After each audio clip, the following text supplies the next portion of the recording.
हाय, ये है कश्मीर की मैप। देखने में सिंपल और सुंदर है, लेकिन असल में ये घोटाला है। कुछ हिस्सा भारत के कब्जे में है, लेकिन पाकिस्तान उसे क्लेम करता है। कुछ हिस्सा पाकिस्तान के कब्जे में है, लेकिन भारत उसे क्लेम करता है। कुछ हिस्सा चाइना के कब्जे में है, लेकिन भारत उसे क्लेम करता है। और कुछ हिस्सा भारत के कब्जे में है, लेकिन उसे कोई मान्यता नहीं देता। बिल्कुल इस तरह का सिचुएशन है साइप्रस में। यह है साइप्रस की फ्लैग। दिखने में एकदम सिंपल, लेकिन असल में ये घोटाला।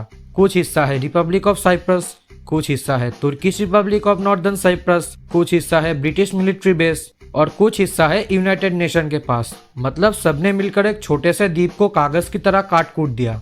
आज हम साइप्रस की सिचुएशन के बारे में बात करेंगे, तो चलिए वीडियो को शुरू करते हैं। वीडियो शुरू करने से पहले एक बात बता देता हूँ, ग्रीस बहुत पुराना देश है, इसीलिए इतने आगे से शुरू करना टाइम वेस्ट है। बस ये समझ लो, प्राचीन काल से ही ईस्टर्न मेडिटेरियन रीजन ग्रीस और पर्शिया का बैटल ग्राउंड था। हम शुरू करते हैं मध्य युग से। रोमन साम्राज्य के पार्टीशन के बाद ये द्वीप बाइजेंटाइन साम्राज्य के अंतर्गत था। साल 650 में अरब वाले इस द्वीप को कब्जा कर लिया। फिर साल 688 में बाइजेंटीन का शासक जस्टिनियन द सेकेंड और खलीफा अब्दुल मलिक मारवान के बीच एक संधि हुआ कि अब साइप्रस पर खिलाफत और बाइजेंटाइन दोनों का ही शासन रहेगा। इसीलिए अगले 300 साल तक साइप्रस खिलाफत और बाइजेंटाइन का एक कंडोमिनियम था। साल 965 में बाइजेंटाइन अरब वॉर के तहत बाइजेंटाइन साइप्रस पर फिर अपना कंट्रोल पाने में कामयाब हुआ। साल 1165 में साइप्रस में बाइजेंटाइन के खिलाफ एक मिलिट्री कूप खड़ा हुआ और बाइजेंटाइन यहाँ से अपना कंट्रोल खो दिया। 12वीं सेंचुरी में क्रूसेडर्स इस जगह पर पहुंचा साइप्रस को मुस्लिम रूल से बचाने के लिए। ज्यादातर लोग थे होली रोमन एम्पायर से, जो एक कैथोलिक साम्राज्य है। साल 1192 में उस कैथोलिक क्रूसेडर्स के हाथों यहाँ किंगडम ऑफ साइप्रस का गठन हुआ, लेकिन इस द्वीप के नागरिक ऑर्थोडॉक्स बिलीफ से थे।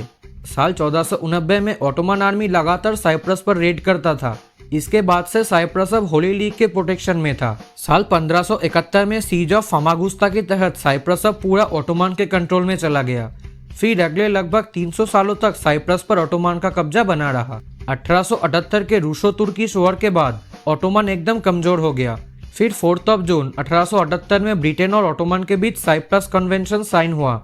इसके तहत साइप्रस अब एक ब्रिटिश प्रोटेक्टोरेट बन गया। 1914 में साइप्रस इस जगह को पूरा कब्जा कर लिया और 1925 में ब्रिटेन साइप्रस को अपना एक क्राउन कॉलोनी बना दिया। 1960 में ब्रिटेन साइप्रस को आज़ादी दे दिया, लेकिन 2 छोटे छोटे जगह को अपने पास रख के वह अपना एक मिलिट्री बेस बनाया।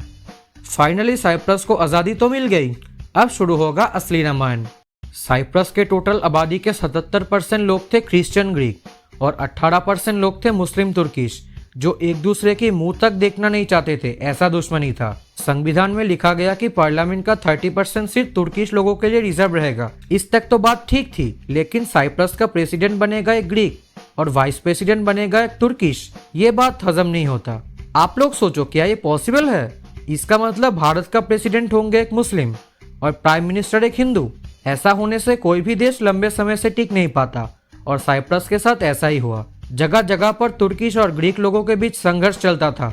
परिस्थिति इतना खराब था कि 1964 में यूनाइटेड नेशन को अपना पीसकीपिंग फोर्स भेजना पड़ा साइप्रस में, जो आज भी है। इसी दौरान ग्रीस के अंदर मिलिट्री शासन चल रहा था। 1974 में ग्रीस के सपोर्ट में कुछ ग्रीक नेशनलिस्ट द्वारा साइप्रस के अंदर एक सक्सेसफुली मिलिट्री कूप खड़ा किया गया। अब साइप्रस में तुर्किश लोगों का क्या होगा, इसी डर से तुर्की अपना आर्मी भेज के साइप्रस के उत्तरी भाग को कब्जा कर लिया। इसके बाद यूनाइटेड नेशन, ग्रीस, ब्रिटेन और तुर्की के बीच ज़ुरिक और लंदन एग्रीमेंट साइन हुआ और साइप्रस को बांटा गया। इस एग्रीमेंट के तहत साइप्रस को कुछ इस तरह से बांटा गया। साइप्रस का उत्तरी भाग रहेगा तुर्किश मिलिट्री के कंट्रोल में, दक्षिण भाग रिपब्लिक ऑफ साइप्रस ही रहेगा। इन दोनों के बीच यूनाइटेड नेशन का एक बफर जोन बना रहेगा, जहां पर यूनाइटेड नेशन की पीसकीपिंग फोर्स रहेगा और आक्रोतिरी एवं धकेलिया पर ब्रिटेन का ही कंट्रोल बना रहेगा। 1975 में उत्तरी भाग में Turkish Federated State of Cyprus का गठन किया गया। बाद में इसका नाम चेंज करके रखा गया Turkish Republic of Northern Cyprus. इसे एकमात्र तुर्की ने ही मान्यता दे रखी है, लेकिन तमाम देश इसे रिपब्लिक ऑफ साइप्रस का ही एक हिस्सा मानते हैं। 2002 में यूनाइटेड नेशन की तरफ से इन दोनों देशों के बीच एक सेटलमेंट करने की बात उठा, जिसे यूरोपियन यूनियन और Turkish Republic of Northern Cyprus ने भी एक्सेप्ट किया, लेकिन रिपब्लिक ऑफ साइप्रस ने इसे ठुकरा दिया। 2004 में साइप्रस यूरोपियन यूनियन ज्वाइन किया और 2008 में यूरो करेंसी को अपनाया और नॉर्दर्न साइप्रस में अभी भी तुर्किश लीरा करेंसी चल रहा है। और तब से लेके आज तक सिचुएशन ऐसा ही है। भले ही कंट्रोल ना हो, लेकिन साइप्रस का फ्लैग बिल्कुल ऐसा ही है। तो यह है आज का वीडियो। उम्मीद करता हूँ आप सबको वीडियो पसंद आएगी। Thanks for watching.